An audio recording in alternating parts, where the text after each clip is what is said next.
بھائی بھائی کو بڑے مزے سے دھوکہ دے رہا ہے. ایک ایک بالشت زمین پر بھائی بھائی آپس میں جھگڑا کر رہے ہیں.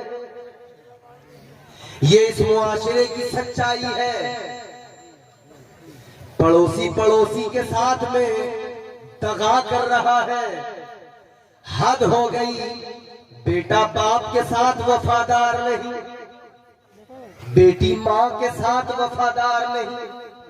کیوں؟ دنیا داری. اب ایک جملہ بڑا سخت ہے, تلخ ہے, مگر سن لو.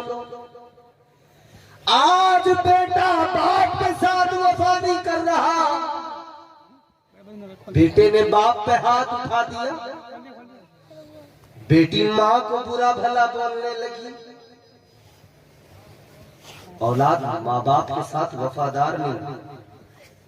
وجہ کیا ہے؟ وجہ یہ ہے ماں باپ اپنے پروردگار کے ساتھ وفادار نہیں ہے تو اولاد ان ماں باپ کے ساتھ وفادار نہیں ہے. بولو. ماں پیار کرتی ہے, باپ پیار کرتا ہے. دنیا کہہ رہی ہے ماں کی ممتا, ماں کی ممتا, باپ کا پیار, باپ کا پیار, ماں کی ممتا بہت پیار ہے.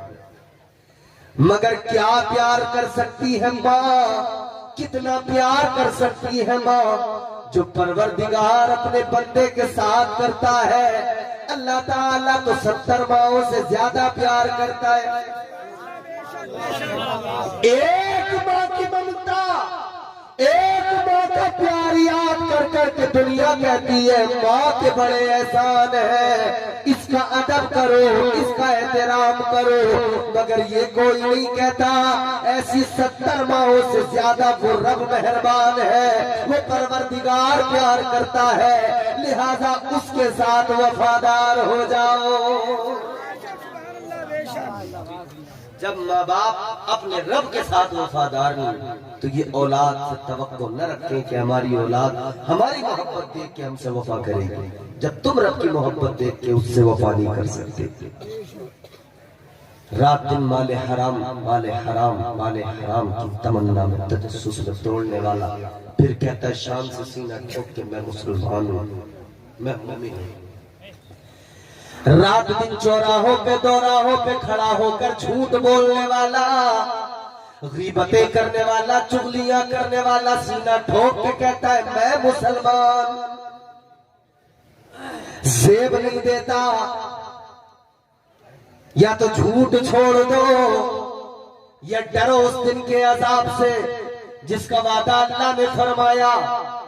اللہ تعالیٰ کے قرآن میں جس کا بار بار ذکر کیا گیا, پروردگار عالم نے جس عذاب کا ذکر قرآن مجید میں کر دیا, جس عذاب کا ذکر میرے مصطفیٰ نے کر دیا, یاد رکھنا تاجدار مدینہ وادی کائنات مصطفیٰ کریم رحمت کونین ہے, رحمت بن کے آئے ہیں. مگر یہ بھی یاد رکھ لو معراج کی رات میرے مصطفیٰ نے جنت و دوزخ کو دیکھا, آقا نے ہی آ کر بتایا, تاجدار مدینہ نے ہی بتایا کہ جہنم کے اندر کیسے کیسے عذاب ہو رہے ہیں, کتنا عذاب دیا جا رہا ہے, کسے کیسا عذاب دیا جا رہا ہے.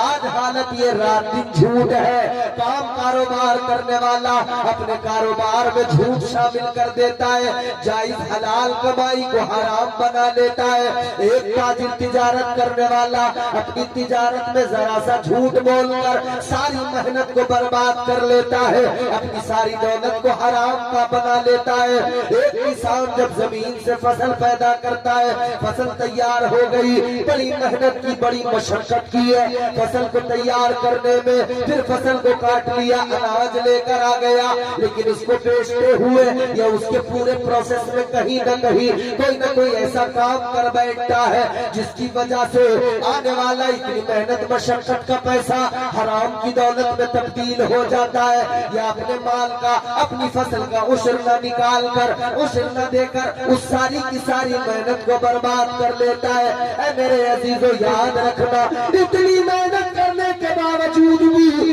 اتنی مشقت کرنے کے باوجود بھی اگر ہاتھ میں جو بچا ہے وہ جائز اور حلال نہ رہا تو افسوس کرنے کا مقام ہے، سوچنے کا مقام ہے۔ آخر چھوٹی چھوٹی چیزیں کتنا ہمیں بیکار بنا دیتی ہے، چھوٹی چھوٹی چیزیں آخر کتنا پیچھے ڈھکیل دیتی ہے۔ آؤ ذرا ذہن قریب کرو، دنیا داری سے نکلو میرے عزیزو، مال کی محبت دل میں نہ رکھو، مال کی محبت سوائے نقصان کے کچھ نہیں دے گی۔ آؤ میں تمہیں ایک واقعہ سناتا ہوں، انشاءاللہ ایمان تازہ ہو جائے گا۔